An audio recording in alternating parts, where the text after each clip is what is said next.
வாழ்க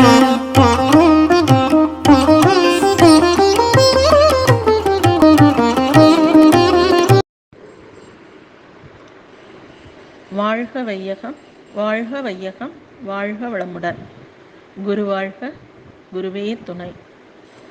ஞானாசிரியர்களுக்கு இருக்க வேண்டிய தகுதிகள் என்னென்ன, பொறுப்புகள் என்னென்ன அப்படிங்கிறத பற்றி நாம் வாசித்து கொண்டிருக்கிறோம்.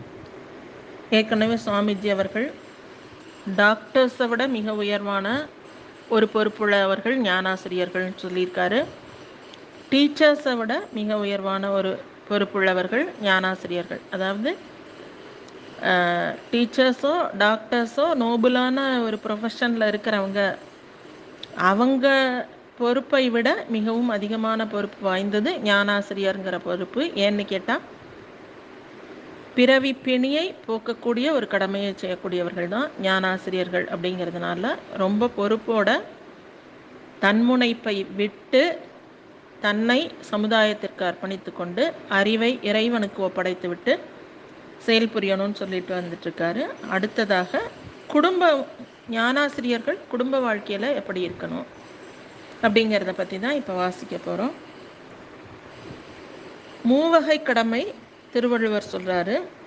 ஒன்று நம்மை பெற்றவர்கள், ரெண்டாவது நம்முடைய கணவன்னா மனைவி, மனைவினா கணவன், மூணாவதாக நம்முடைய குழந்தைகள். நம்மை பெற்றவர்கள் ஒன்று, நாம் பெற்றவர்கள் அப்படிங்கிறது அடுத்தது, கணவன் மனைவி ஒருவருக்கொருவர் செய்ய வேண்டிய கடமைகள்.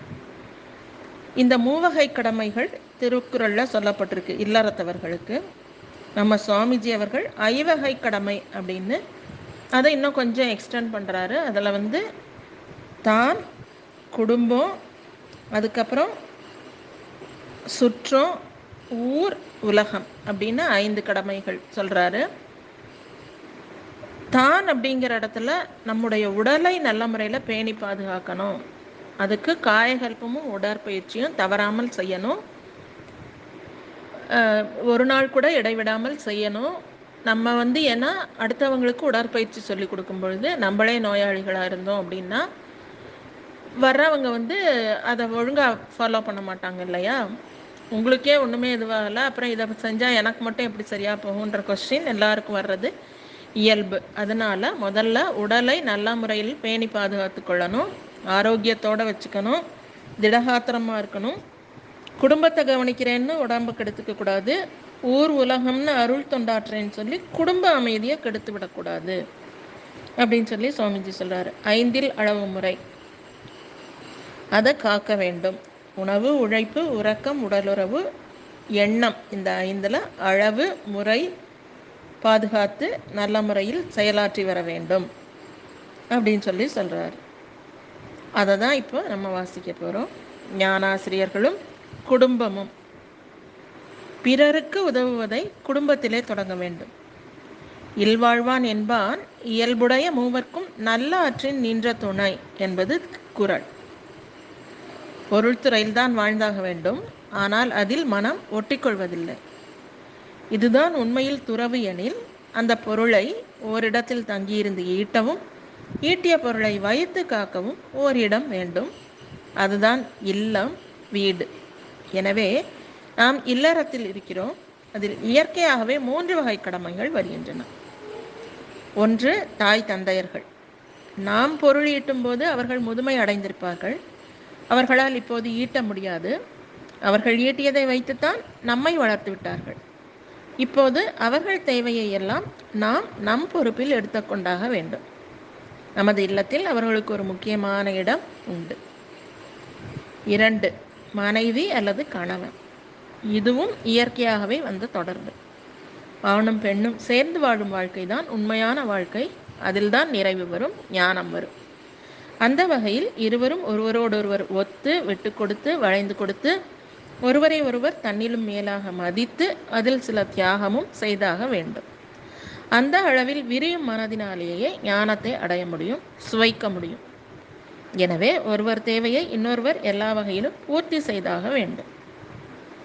3, இந்த தெய்வீக உறவிலே வந்த மக்கள் தமது தேவைகளுக்கான பொருளை அவர்கள் தாங்களே ஈட்டிக்கொள்ள முடியாது.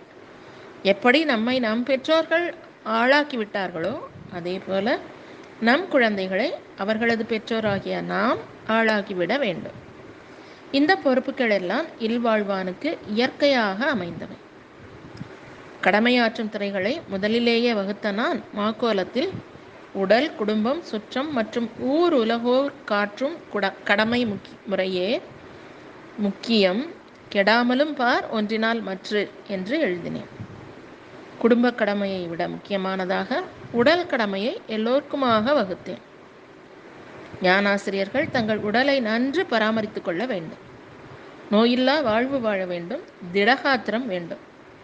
நமது உடற்பயிற்சி காயகல்பம் செய்வதிலே பின்தங்கக்கூடாது. உணவு, உழைப்பு, உறக்கம், உடலுறவு, உள்ளத்தை பயன்படுத்தும் முறை இவற்றிலே அளவு முறை காக்க வேண்டும். நம்மை நாடி வருபவர்களுக்கு உடல் நலத்தை வலியுறுத்தும் ஞானாசிரியர்களின் உடல் எவ்வாறு இருக்க வேண்டும்? நம் உடலானது பயிற்சியாளர்களின் ஏளனத்துக்கு ஆளாகுமானால் நம் பயிற்சி முறைகளை அவர்கள் எப்படி பின்பற்றுவார்கள்? உடலோம்பல் என்ற முறையில் ஞானாசிரியர்கள் உடற்பயிற்சியை தவறாமல் செய்து வர வேண்டும். வயதுக்கேற்ற உருவமும் உடல் நலமும் ஞானாசிரியர்களின் உயர்வை வெளிப்படுத்தும். ஞானம் பெறுவதற்கு முன்னால் ஏற்பட்ட குறைபாடுகளையும் இப்போது ஸ்ரத்தையுடன் போக்கிக் கொள்ள வேண்டும். குடும்பத்தை கவனிக்கிறேன் என்று உடலை கெடுத்துக் கொள்ளக்கூடாது. ஊர் உலகம் என்று அருள் தொண்டாற்றுகிறேன் என சொல்லி குடும்ப அமைதி கெடக்கூடாது. ஞானம் அடைந்ததன் அளவு போல் குடும்பமும் குடும்ப அமைதியும் தான். எல்லாம் சரியாக முடித்து அருள் தொண்டையும் ஆற்றுபவர்கள்தான் ஞானாசிரியர்களாக வர முடியும். அந்த வகையில் ஞானாசிரியர்கள் ஒரு நாளைக்கு 1 மணி நேரம் தொண்டாற்றலாம், ஒரு வாரத்திற்கு 3 மணி நேரம் ஆற்றலாம். வாழ்க வையகம், வாழ்க வையகம், வாழ்க வளமுடன். குரு வாழ்க, குருவே துணை.